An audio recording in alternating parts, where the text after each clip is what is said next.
Bienvenue, ahlan wa sahlan. Welcome to our inaugural gala, to the Rom's Mesopotamia exhibit, to an evening of friendship and celebration, and a new conversation. Immigration, integration, prosperity, employment, trade, investment, foreign policy, these are but a few topics that concern all Canadians. These are also subjects where a Canadian Arab voice has been largely missing.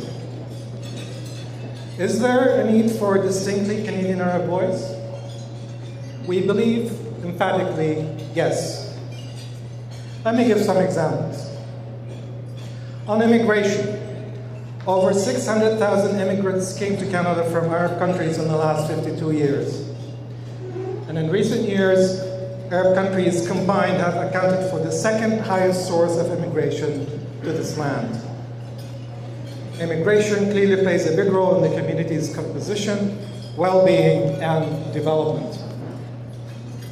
On integration, Arab immigrants often leave behind raging conflicts, at times even violent extremism, then arrive in Canada to a domestic agenda that prioritizes national security. Surely, unique issues of civil rights and integration need consideration with regards to this population.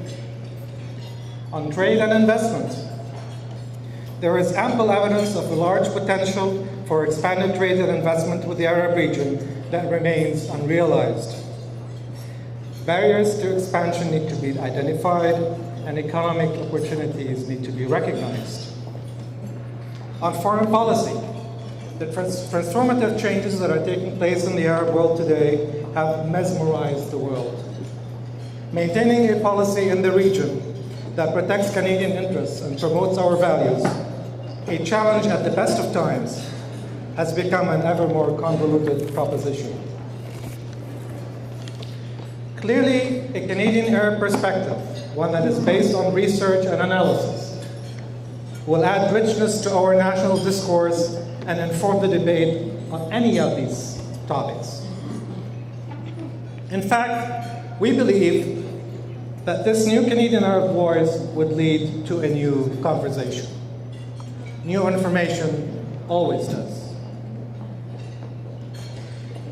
The traditional conversation about us has been largely without us.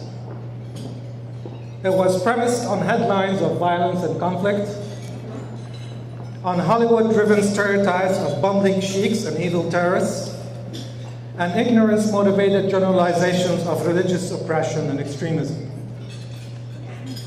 It is hardly an appealing conversation to take part in, let alone be the subject of. Especially because none of these things represent our lives and values as Canadian Arabs.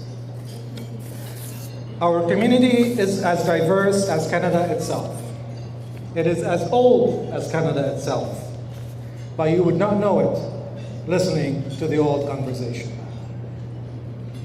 The Canadian Arab Institute's work will embrace the richness of our culture, cultivate our human capital, highlight our place in Canadian society, and promote the contributions we make and potential we can bring in the service of this society.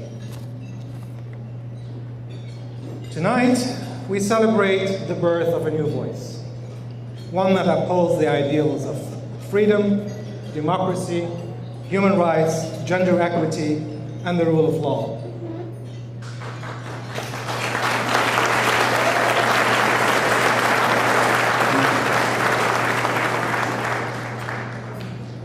We stretch our hands to Canadians everywhere. Join us in promoting reason, understanding, and dialogue. Work with us in rejecting fear, hate, and propaganda. We reach out tonight to Canadian institutions of all stripes and tell them, collaborate with us for the benefit of our society and the values of inclusion and diversity it stands for. Let us start a new chapter tonight, my friends. Let us start a new chapter that is based on mutual respect. Let us have a new beginning. Let us have a new beginning without the baggage of the past. Let us have a new conversation. I hope you enjoy the rest